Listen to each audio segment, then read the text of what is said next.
Well, what do you know? It's Monday. It's Monday at 11. We're in early May, 5025. We're at the neutral zone, and welcome to our show. Well, hello, everyone. I'm your host, Jason Schwartz. I'm here with my co-host, Scott Bushnell, Coach Scott, AlohaSwimLessons.com. We are on KAKU 88.5 FM.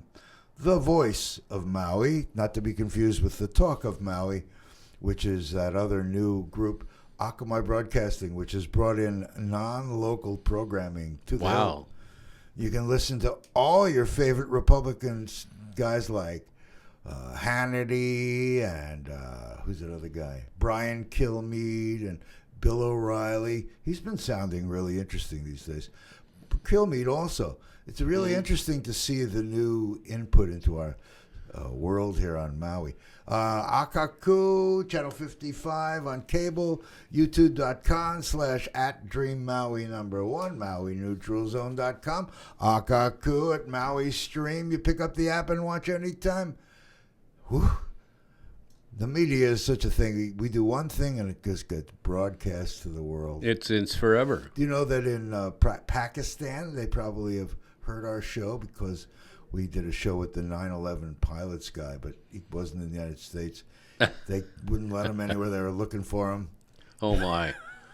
No, our stuff goes everywhere because I know I get, on my website, I get inquiries from all over the world. It's exciting. I got someone that called me, texted me from Sweden. They saw my interview that I did with Reverend Jim Kimmel about the Urantia book. Yeah. And this guy, his mom was on Maui, grew up as a hippie kid over here, now he's there. The world is just a giant small place if we let it be. It's a real small place. If you can fly, it's a real small place. No, we can fly. I can put out my arms and just There you go, yeah. Or put on headphones and say I'm in that virtual world, or we can be on Zoom and change the background, be anywhere. We can do AI. Absolutely. I can have you say, I love ice cream and Democrats. You can do all kinds of stuff. Oh, yeah, just all kinds of I saw strange this things. one with Trump, Elon Musk, and Trump was mini-me. I don't, it's like, oh, yeah. There's some talented people out there. Some of the little musical things that people are doing, like they did. Remember when Richard Nixon was going through a lot of stuff? President Richard Nixon. Many of you don't even remember that because so long ago. But they had all these things on the radio where they had chested songs and everything like that. It was fun. Nothing's changed. What's really changed is that the world has sped up and made it more efficient in many things. And people are using new technologies to try to update and balance a system where certain things take a bit of finesse.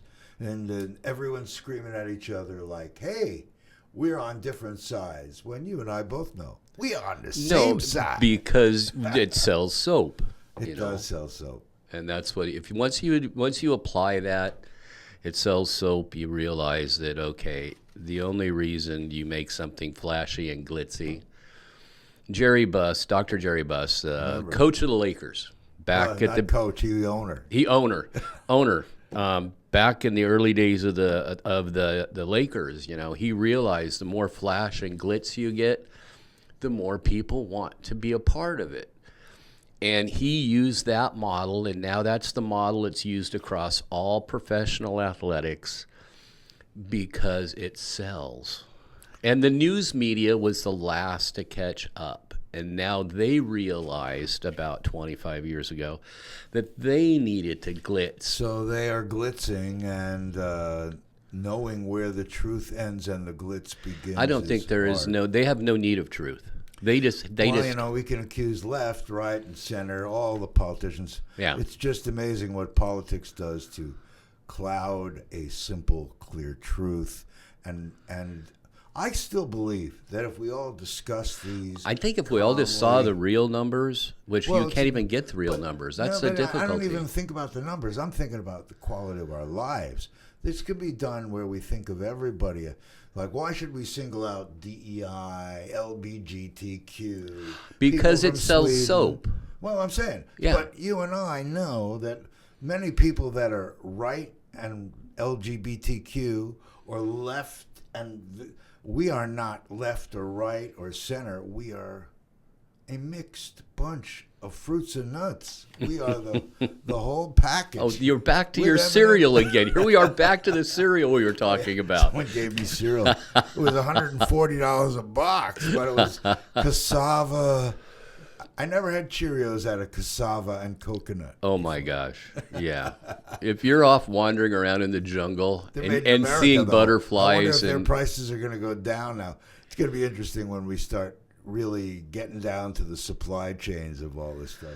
You know, it's been a mess. we all try to be experts after we hear a video. Like I'm going to play a video later that is 9 minutes, and it's a professor talking about his perception of tariffs. And, you know, it's not really accusatory, although it is, you know. And I've heard all kinds of perspectives on all these things, like to the point where the only thing I know is how does it affect lives in a real fashion, and what other things? Let's see, what other things can we do? will make our lives to much make better. our life Yeah, better? balanced Because tariffs. Oh, I don't yeah, want to ask it's the good. government for money. If we can not ask the government for money and we can get things going and create self-sustained Right. economy, we're going to be heaven sent and an example to the world. I'm still on that.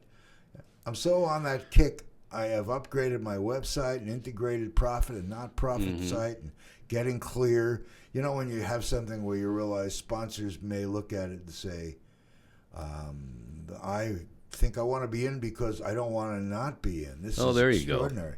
And I think that's what it takes, you know, the world waking up to the ideas.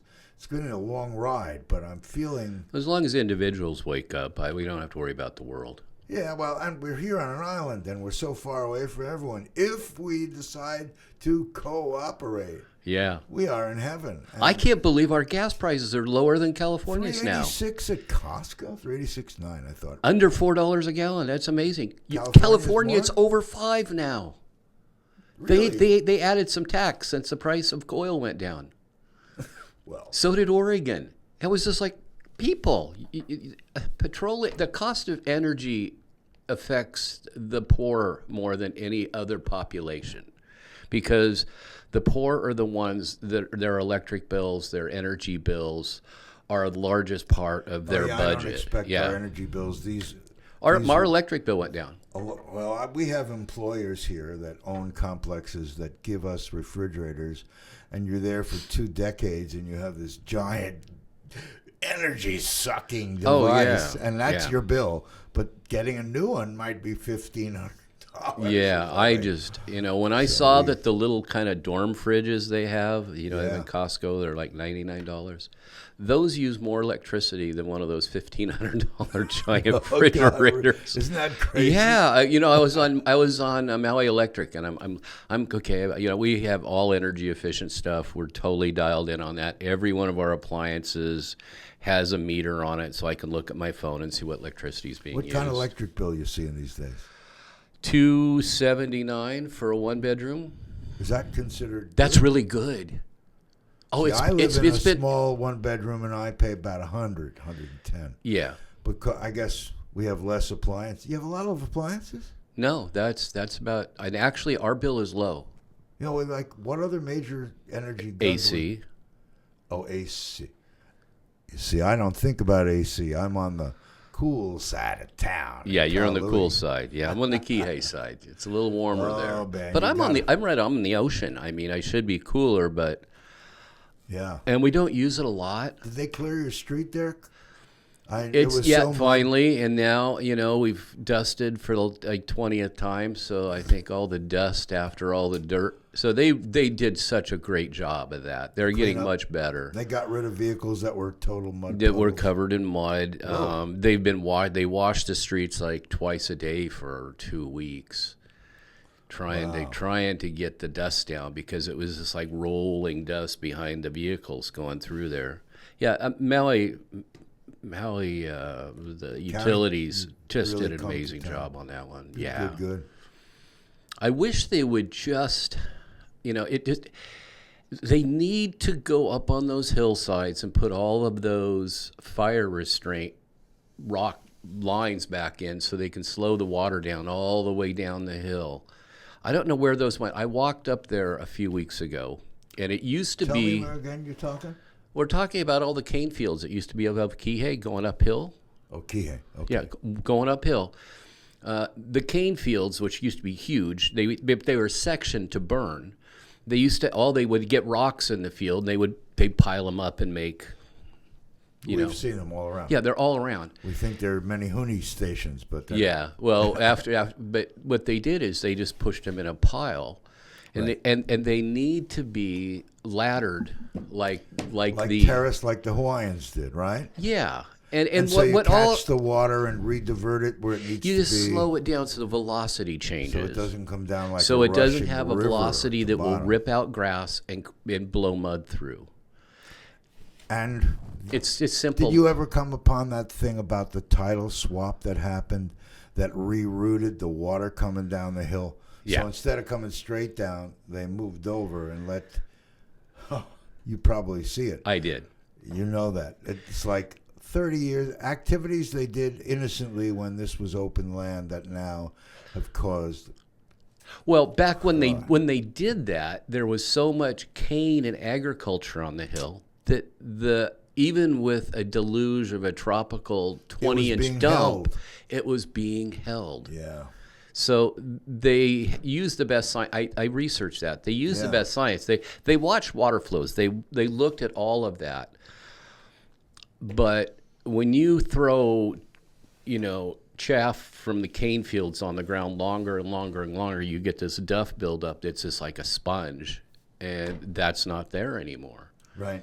Yeah. And they took out, I don't know where those berms went to, if they got ground up for gravel for somebody's driveway or what, but yeah, something happened up there. Yeah. Well, they tried to restore it to its original thing, and I'm going like,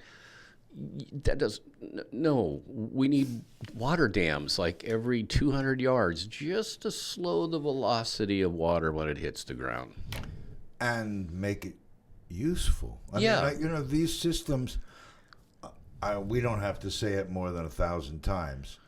The traditional Hawaiian. Yeah, but even in brain, Peru, like 5,000 years ago. knowing what it means to have an ahupua'a and Yeah. all those things that could be used so That they did naturally. use. But then with all that happens with development and whatever, things yeah. get changed. And They do. It's not, maybe the new system that looks at everything, I don't know what they call it, I forgot.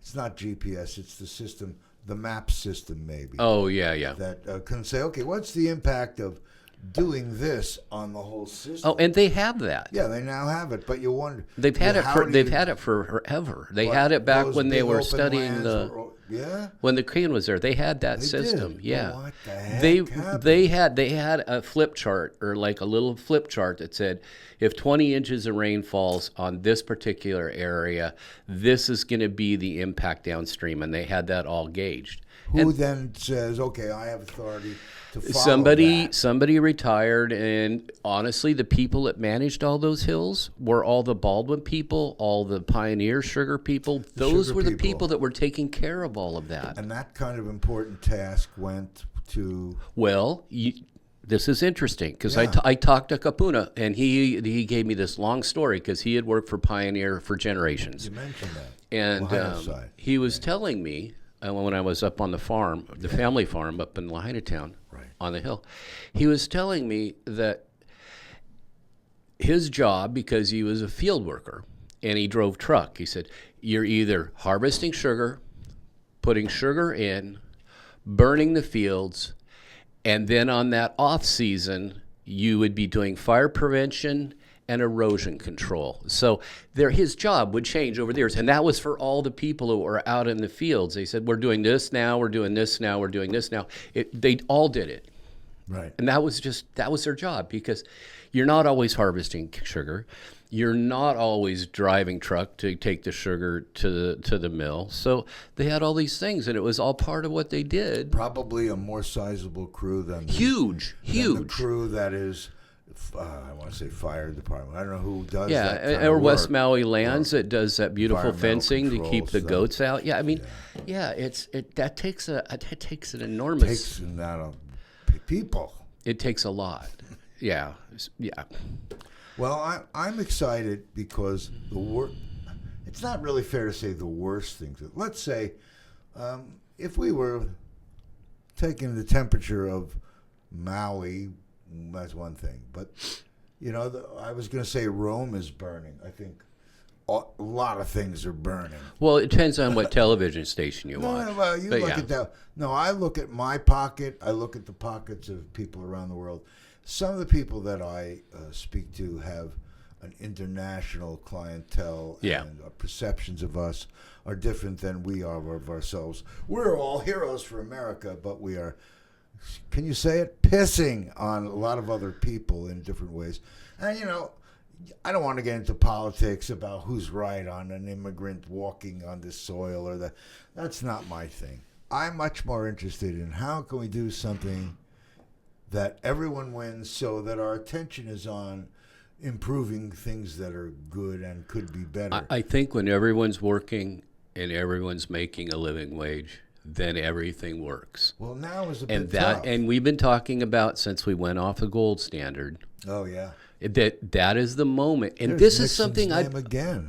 I've been researching this, and it's a dark hole. Do you realize the people that control the big money, the people that control Apple, the people that control everything, are entities that have no one sitting on the board of directors, because there are places where you can create a corporation that is recognized as a person. So there are no board of directors. There's only a few chosen few that oversee these entities, which control most of all the monies of the world. And it's like, what the heck? So back in early days when I was making much more money than I ever dreamed I thought I would have, I learned about this, and this is like 40 some years ago. I learned about, well, if you get an offshore account, there are places in the world where you don't have to be a human being or you don't need to tie your name to something. I remember Turks and Caicos. Oh, and there you different go. places Absolutely. That are havens for, tax havens. And it hasn't changed. See, the thing that I really hope to accomplish through what I'm going to try to do here, the self-sustainable model, is change the way people think about what they receive as income. To me, a tax that's used by someone else who's doing it their way, is different than something that can be more closely managed. And I don't want to live in a world where I'm rich and everyone around me doesn't have that I want to raise all ships. So all right. So you make sure you're paying a living wage. You're buying giving American. money out of income. You'll hear me talking about it over Yeah. time, but I love the fact that we can still come up with answers that can help people, and we're not combative in our delivery system. No, not at all. That's the biggest thing I see about the media, because of what you say. Because and it sells political soap. sway. It's Yeah. like all this bickering and fighting. I heard, let's get it clear. I'm not a huge Donald Trump fan. I didn't vote for him, but that doesn't mean I don't support doing things right, because I want everyone to win. Yeah. And I'm not strongly Democrat or left. I'm not right. Some people say, Jason, you're sort of like financially conservative. Don't look at my bank account and say that. and socially liberal. But I just don't like to label it. I just know that if you think of when you're living here, my most important responsibility in my world is to help you. Yeah. If we live in that different attitude. So I hope to carry with the things I do that different attitude. And then we'll shine it to the world, and they'll go, hey, we're going to save the world, and we'll have toys in every... Yeah. What do you think about this tariff thing? You Well, mentioned it earlier. I was heavily affected by tariffs. I had a little company called Southern Oregon Marketing back in the 80s. Right. And that's actually when I was living on island. I hooked up, or I got to know a guy that flew for Northwest Airlines, who flew the route to Japan and Korea. He says, Scott, I have guys over here that I can buy New Balance tennis shoes, member-only jackets, polo shirts for like a nickel, a dime. And I was bringing those back by the container loads, and I got quite wealthy because I was selling them to mom and pop stores so they could sell them. The reason they sold for that price is maybe the dye color wasn't perfect or the color wasn't just exactly right. These are their, they're seconds, and they were beautiful clothes. I mean, I had that leather members only jacket, one that I left forever. But before that, I even started that company, Jimmy Carter had changed the tariffs from Japan and Korea, and it limited the amount of what I could bring in without destroying the profit. And back then, I got a slap in the face. What Japan and that whole industry, all of a sudden, I got a 800% tariff. And when they talk about shipping costs to get a container from over there, it was washed. I tried going through Mexico. I said, can I go through Mexico? And can I go through Canada? Canada? Those monies up front before you can get your goods. Oh, right? absolutely. So it's like, whoa. So here we are again in that situation. Yeah. So the whole world is being... Well, if you want to go look around the world today, and if you go to any country and you see a Ford or a Chevy or something like that on the street, It's rare. you know we have tariff balance. Do you see Ford and Chevys in China? You see them all over India. They're everywhere in India. They're all over Vietnam. Now, again, when I talk about these things, when we talk about the principles of what tariffs mean to us, and I don't remember the number of years, but long ago when we decided making things outside this country was cheaper than making them here, and people started exporting their manufacturing on every component of everything. Right. You walk through Walmart, you pick up almost anything. It says China, China, China, Mexico, China, China, Portugal. Right. Even like my Subaru's made in Tennessee. Yeah, right. And auto. Isn't that the craziest? Motor comes from Japan, but yeah. But I mean, so to me, when you suddenly like putting tariffs in, everything is affected in every direction, and I think it's crazy. And you know, I was going to play. I may still depends. Yeah. We talk so much. I'm afraid. And the biggest hit on the tariffs and everything. You explain it perfectly, but who took the hit? The auto workers, Detroit, right? People, the steel mills Americans. in Pennsylvania. Those are the people like our sugarcane workers to who get are them making back and to redo things now. Yeah, is going to break a supply chain for a decade. I don't even know. I don't think so at all. Right you now, think that we have the money to thing or we'll, tool? Well, I keep wondering. It's like so many things need a niche. Well, need an exception to the tariffs. It's almost like Swiss cheese, and with good reason. But the people who took the hit when we went off the gold standard and they started playing tariffs and they started playing monopoly money were the American worker. We have had a gap that it's been ever splitting apart since 1974 for what a family of 3 or 4, what it costs them to buy a home. And it has continually changed ever since 1974.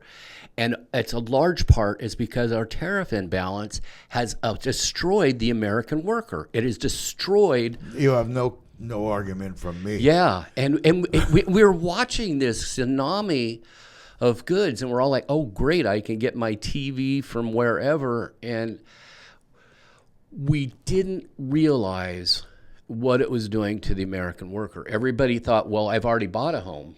But then it was like, okay, here we are generationally after that. And they're like, you know, the generation born after 2000, like, I'll never own a home. You know, after my cancer and spending all my money on cancer treatment, I sold my ranch, everything's gone. And I'm like, I could never buy a home again. That's never going to happen. I'm not worried about that. I'm old. I'm on the last leg. And I have this thing that says, I don't need to own. All I need to do is control. And right? live and live and love. Understand? We do not take this stuff with us. No. And you may want to make sure you save your money for your grandkids. But you know what? they may be living in a totally different world if we don't realize we have to, I think, reshape the way we use our resources. That's what I'm going to be creating. I hope the whole world says, look at that. That really worked. And everyone's happy and working. And well, everybody worries about China. You hear you hear, this is a thing. They're going to be fine. Don't worry about that. No, but this is where the mass media and most people are getting this wrong. They're worried about China. The reason that China is in trouble and everything of that nature right now is because China is more like America than it's ever been. Oh, yeah. Those people are driven to do good work, put out good product, And their quality of living and is their quality, going up. and they shot themselves in the foot. They killed they aborted almost all of the girls for generations, and now the Chinese population is peaking out, and they have no one to replace them. So their population is shrinking, their workforce is shrinking, and they're in a world of hurt. They can take advantage of this. I want to say.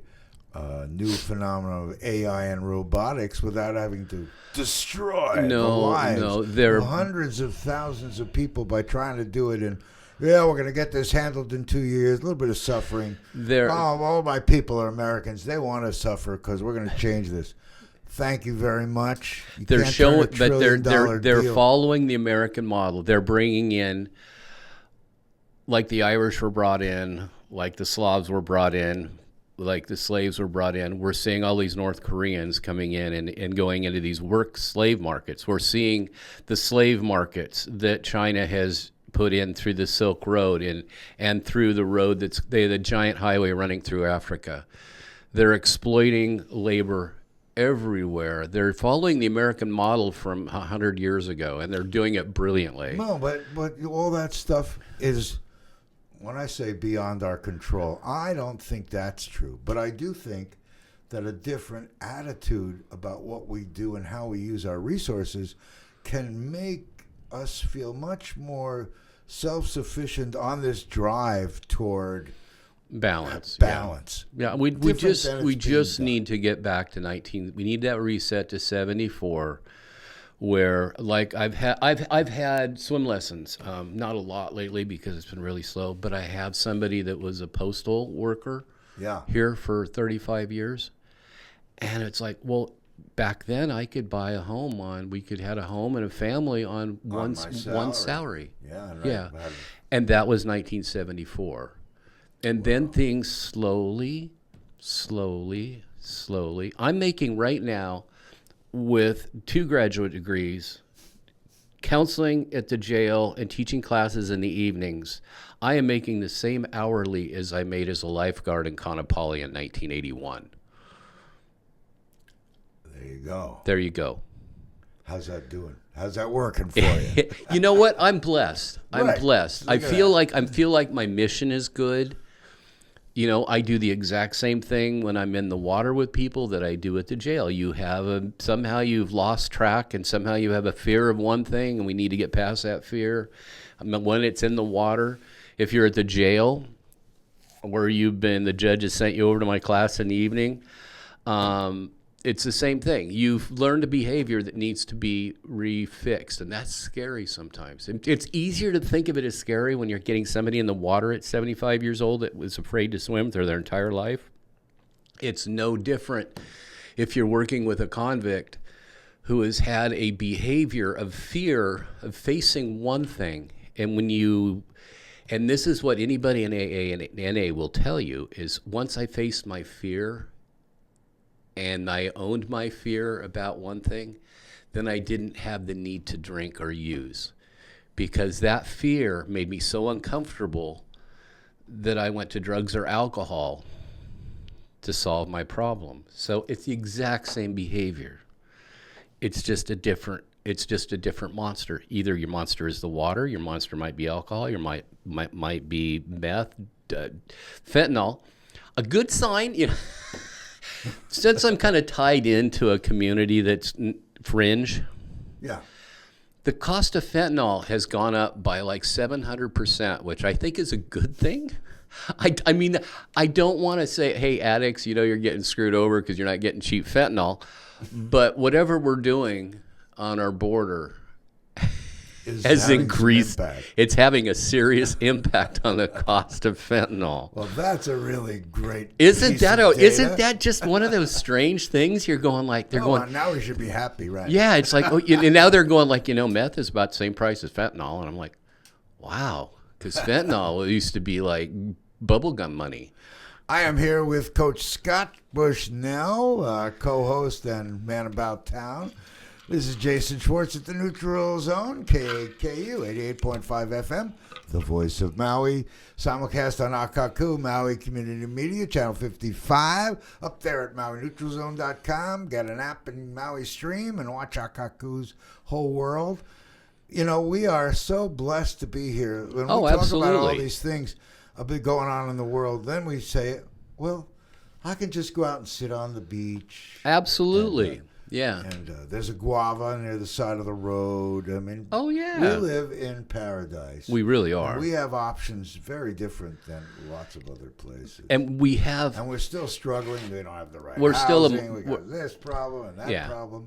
And I've been listening. I've been listening to about the housing crisis across the country, and I'm going like, what happened in the early 70s? We're gonna solve the housing everything, and what did all that public housing turn into? Ghetto. It didn't work. But the government was trying to patch their imbalance. Do we see that here in these massive developments of big buildings? It looks like Left Rack City in New York. Have you seen the new one in Kihei there? The one next behind to the Hope Chapel? Yeah. That one. It's huge. 213 units. It's huge. No balconies. No. You're in a box. How can you live here and not have like open? And Wailuku's got that corridor going all the way to Waikapu, going that way. Yeah. We're talking thousands and thousands of units to catch up. Well, again, it's almost like watching. When I was little and I saw, Left Rack City in New York when they were building huge apartment buildings and complexes. Donald Trump's father, Fred Trump, right? And that whole thing about building. We are doing that here in Maui because we're conserving land. Because can we do that land and turn it into green and turn it into? See, there's so many answers. Yeah, we all watched the Sierra Club coming here. We all watched everything during the sugarcane wars. When they wanted to get rid of Pioneer and Baldwin, and they went to war and they went to Congress. But it all ties together in a sense. It does. It has to be done together. It's these environmental aid groups that are so environmentally conscious that they don't realize that they're getting money from giant housing and conglomerates that have a long 100-year, 150-year plan. Well, again, when you say they're getting money, every group seems to be in a silo. And they need money, and that's their little silo. And instead of working together, they're all sort of working like a bunch of splinters. This has been my biggest complaint. And that's what keeps them manipulable.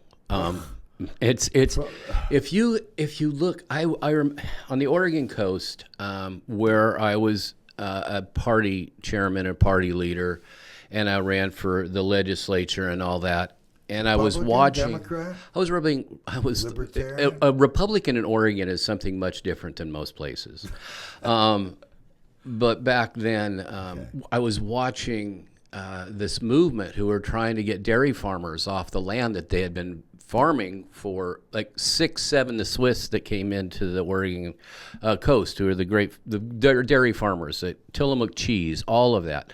I was watching them progressively get pushed off their land by these minuscule pieces of legislation, and then it became that bureaucrat thing where bureaucrats were making decisions for multi-generational farms without any legislative community impact. And it was like, they were going like, well, they're giving me a loan for $500,000 because they say my barn floor is not right. And I'm like, okay. And they're giving us 0% interest, and I'm like, But it's all part of this manipulation that I'm watching where these beautiful farms were, where these Sierra Club and all these really beautiful organizations were trying to get the Tillamook Bay Estuary back into its pristine. And now here we are 40 years later, the people that were pushed off their land. Now we have condominiums and I'm like, okay, when they and all the things they were doing to protect, it's out the window. Out the window. I know. Baldwin, when all that movement, we're not going to have sugarcane. These lands are going to be left alone. And now we're slowly encroaching upon all of that farm and ag land, and we keep building on it. When that was the whole ethos of the people that didn't want the sugarcane. Well, you know what? As I'm hearing all this, and I'm just breaking it only because I know they didn't want the sugarcane, and now they have more problems because of some responsible environmental choice. Yeah. And the way I still see it is because of technologies. For example, if you could take water and turn it into power. Oh, yeah. And then that means you can decentralize housing, so you don't have to run water. You can use, I want to say, scrap and marginal land and not take away the ag. You can, as technology is here, we can solve some of these problems that seemed insurmountable, to use the old ideas and the new ideas together. These ideas, we really can do a lot more than we're doing. Well, it just amazes me that 150 years ago, that they would run pipes underground down 20, 30 feet, constant, just hundreds and thousands of feet of pipe, and they would run water through that. And that would run through an entire skyscraper, and that would create their air conditioning, because they knew if they went down 35 feet, it's going to be 48 degrees. And they could do all their cooling that way. I mean, why do we keep forgetting this? I am not in any way in conflict with all that you're saying. It's like, what the heck? Yeah, if we go down here, in this, when I was doing, I love geothermal energy. I love it. Iceland is just brilliant with that. But if we were to go down here and we were on the side of Haleakala and we ran a well down there, 600, 800 feet at about 3,500 feet up the hill, we would have enough heat to create steam to generate enough electricity that we would not need oil.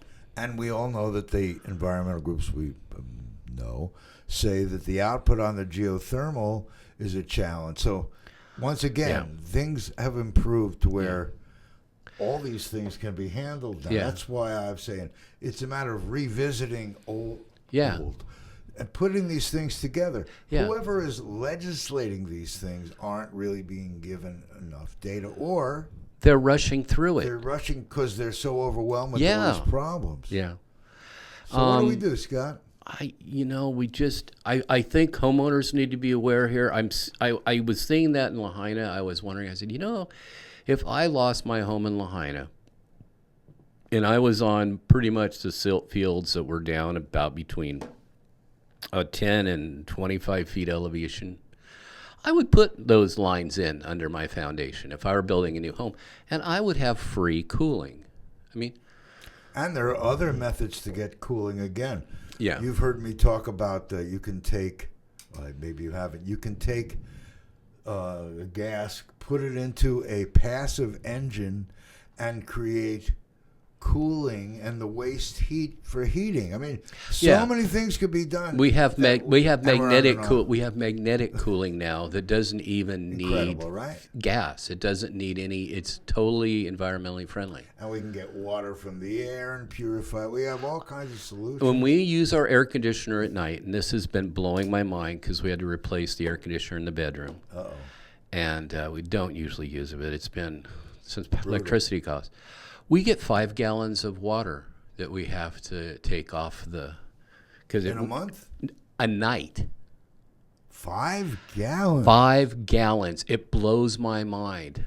It pulls that much water out of the air. Have you ever tested that water? I don't think you have reason to. But what we have been told by people, like I have a friend that lives in Kaanapali, and big home, but their air conditioners run through a pipe that goes outside. But they've been doing is collecting that instead of just letting it go into the system. Run into the gardens.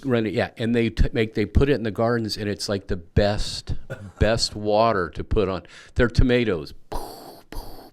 Everything in their garden has exploded since they've been taking their pails of water and putting it on their gardens, because it's just water.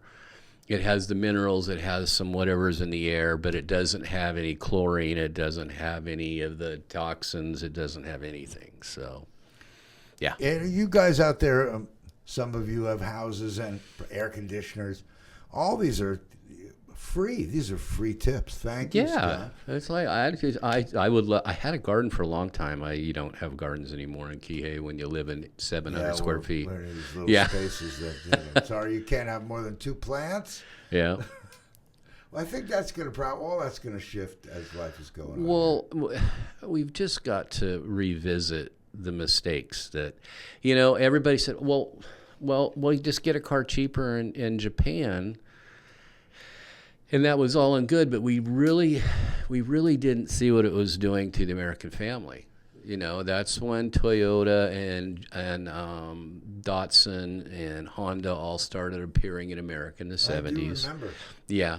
We've lived through a time that things were good, and then we saw this, like you say, 1973 and 4, besides being the oil embargo, I was just graduating college, getting into the world. Yeah. I didn't have time to think about what it was doing, but when you look at it over time, you see destroyed the American manufacturing landscape. It destroyed the middle class. Right. And people buying, like you say, all their things.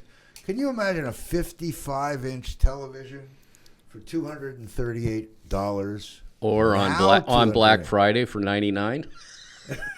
It's and then when they run out, we have to make them in America. Oh, baby. I remember that was TV was the original one that I remember, the Maquiadores program. Oh, yeah. When you could buy a Sony 8-track, portable 8-track, and it was only like $29 to carry around to the beach, it was like, what?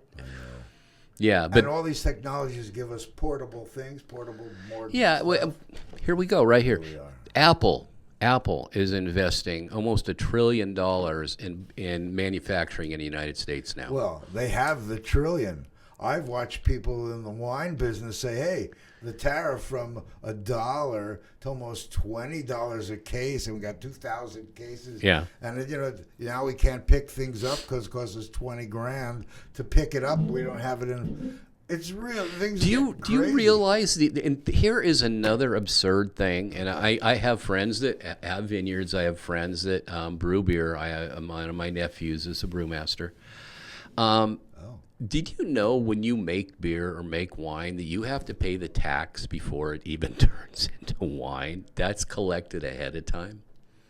That's intriguing. Yeah, these nuances. If you're going to make a 500-gallon vat of beer, as soon as you put water in that vat, your taxes are due on that 500 gallons.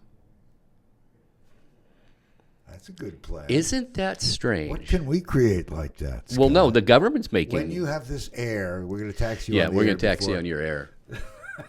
No, and we get back to those tariffs. They've been killing the American workers since the 70s, since they made monopoly money out of our dollar. So I'm going to boil this down to my biggest question. So with all these things that you were saying that clearly... You're so popular, when Jason. People call me during my show, I think I'm going to create this list. There's a button on your phone, Jason. We're going to work on that. No, but the reason I leave it is because people want to call during the show. Yeah, that's and good. We have a number. You'll see it on the screen, 808-873-3435. But then I have to know, and Scott's going to have to say, oh, it's flashing. Yeah. Because the other number that's on here is a different number. I am always excited, but if you're so...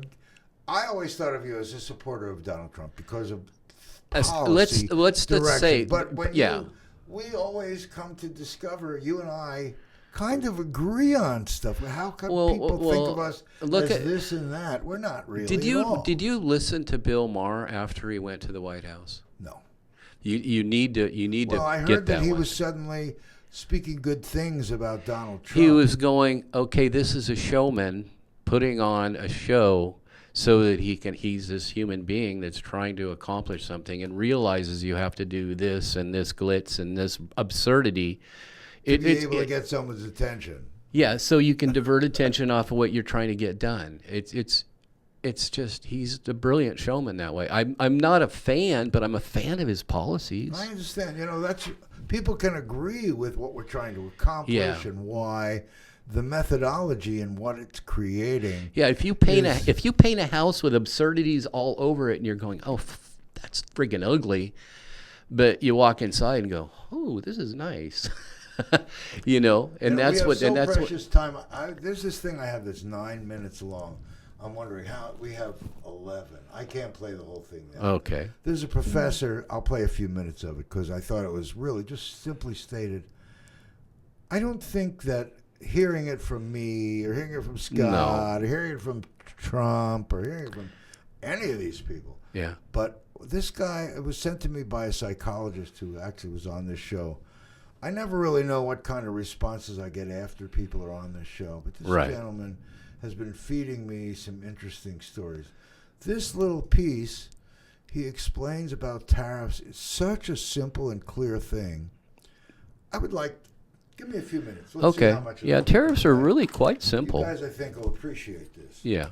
And remember, our goal here is to point out something that may be needed for change, but also pointing out ways to solve those problems. Oh, and we didn't even get to Bobby Kennedy today. Oh, my gosh, that's so.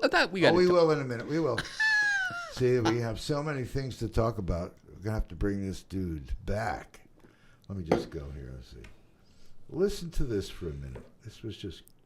This is if you Professor Jeffrey take Sachs. your credit card and you go shopping, and you run up a large credit card debt, you're running a trade deficit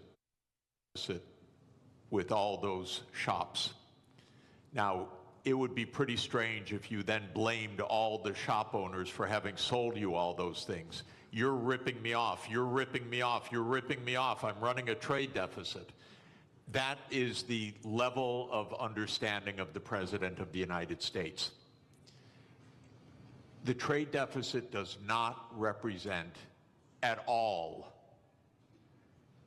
trade policies. It represents spending relative to production or earnings. We call that an identity. I teach it in the second day of my course in international monetary economics. Trump never made it to the second day. You didn't need to hit him. No, that's an opinion. You're running a trade deficit. Look, they're all cheating me. But all that's happening is the United States is outspending its national income. And you can look at the national income chart. You can add up consumption and investment and government spending, and you could subtract off gross national product, and lo and behold, what will that equal? Not approximately, exactly. That will equal the current account deficit, which is the comprehensive measure of how much you spend on goods and services versus how much you sell in goods and services. So the United States runs a current account deficit because it spends more than it produces. Why does it do that? We have a big credit card in the United States. It's called the national government. The U.S. government spends about $2 trillion a year more than it takes in revenues. What it's doing is making transfers to the American people and to American businesses. It doesn't tax Americans for those transfers because, here's another little fact, because the congressmen that vote on the budget got into office by being paid for their campaigns by rich people who don't like taxes. So the political system says spend, but don't tax us. So we run a chronic deficit in the United States. That spending goes out either as transfer payments or goods and services, and that's more than our national income, which is about $30 trillion, and our spending is about $31 trillion. And that's our trade deficit. And for that, Donald Trump blames the world. You don't think that's right? He's talking about one particular school of thought on economics. He's not addressing a broad spectrum at all. Right, well, let's listen for a minute. Hang on. Because when he did this, in 2 days, the world lost $10 trillion of market capitalization. By the way, where did it go? Did it get transferred from here to here? No, it got destroyed. Why destroyed? Because trade, something also the President of the United States doesn't understand, is mutually beneficial. So if you stop trade, everybody loses. It's not that one side wins, the other side loses. He cannot understand that concept as a... Well, there's a professor. There's somebody that's not in business trying to make business of knowledge. Yeah. No, I would like to think that when I listened through it to the end of this, I really understood it. But no matter what we say and look at it in each professor teaches from a different school of thought. We also know the impact. I mean, in these next months, we're going to see, and I don't think we can help but see, that this is going to disrupt the supply chain. It is going to affect. No, we're gonna. If you want things that are going to suddenly be much more expensive, and you can't buy them, that's a falsity. How do you buy them, Jason? How do you buy them? They're so inflated, Jason. So how do you buy them? You buy them the same way. We're in a negotiation period right now. That's what I say. Let's see where it settles out. Yeah, I want to sell my house for $20 billion. Of course you but do. the reality is it's going to sell for $100,000. Right now we've got two entities coming to the table. I hope and that before happens. they have not come to the table in 50 years. It's time. It's time. We've got to come to the table. Donald Trump is India playing is there. a game. Japan is that there. Is Everyone has come to the table. Well, I think it's really, there's good and bad. The good, we know the good. Yeah. If we get this right, and we can all, through this process, find a way to work together as all of us in the world, this will be better if we're not competing, and yet we understand well, how all we the can countries all win. have come to the table except for two. Well, again, we're all beginning that. Yeah. But when we know that every tariff is affecting Americans, that's the part that The American hurts. worker. The American workers. That's where we got to start. Don't worry about what you put, the toys you buy. No, I get it, but I'm really sharing what you just shared. Yeah. Like you said, it's not changing. When I want to buy a little cheap chair that I could get, and I know it was made in China for $10, I get a chair, but now it's going to cost me more. 11. Well, no, it's not true. It isn't. No, true. Jason. No, I've already seen an experience. Go ahead. Let me hear what you say. Okay. Inflation is out of control. It's slowing down, but everything, the cost of goods, the buying power of the dollar is shrinking. That's inflation. So the price of things haven't changed a great deal, but the buying power of the dollar has changed. The buying power of the dollar is so prevalent when you look at housing. The same house that sold for $40,000 over here in Wailuku, and you made comment about what those houses were selling for when you were young, that are now $1 million homes. It's not that they're more valuable, it's the dollar is not as worth as much. And there we go back to the gold standard. And the employment is not getting people enough money to be able to afford. No, because we shot ourselves in the foot with our tariff imbalances. Can you imagine? You can't even imagine. We have 2 minutes left. Oh, we blew through that hour again. Yeah.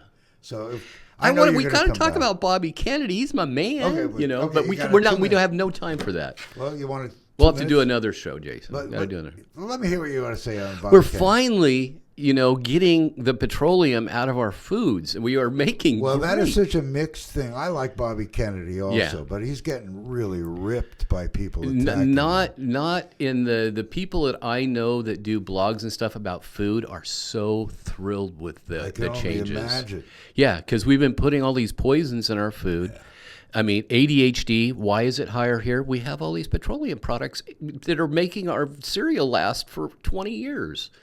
Except the mites know how to eat it, I can tell you that. They get through plastic. Oh, These yeah. guys. That's Hawaii. It's never changed. But Scott, yeah, you've been a really good guest. I don't mean funny, but it is funny that we can talk and look up and go, holy mackerel, another hour. Go. Yeah, we need to get in Thank the water. you for coming in here. Oh, yeah, we do. We need to get into the water here soon again. We have had some interesting guests here. Yeah, I picked up on some of them. You know, and more coming. Good. All of you out there, if you have anyone interesting or exciting, introduce them to us, and we're going to have to bring them to the world. Yeah. Thank you for being here at the Neutral Zone. Scott, thank you for coming in again. We got a little bit of time, 48 seconds. All right. My goodness. Thank you, Tony, for running the whole place here and making us all feel good. And we need to get Janelle back on. My daughter is doing amazing things for the wildland firefighters. Let's get her back. We really do, you know. Yeah. Well, let's talk about that. Do the show, whether it be here in studio. We can do it with the link, but yeah, we'll do it and bring she her on is doing amazing things. 10 seconds. Goodbye, everyone. We will see you next week. Aloha. Thank you, Scott. Thank you, everyone, for joining us. We love you. We'll see you next week. Aloha, everyone. Thank you, Scott.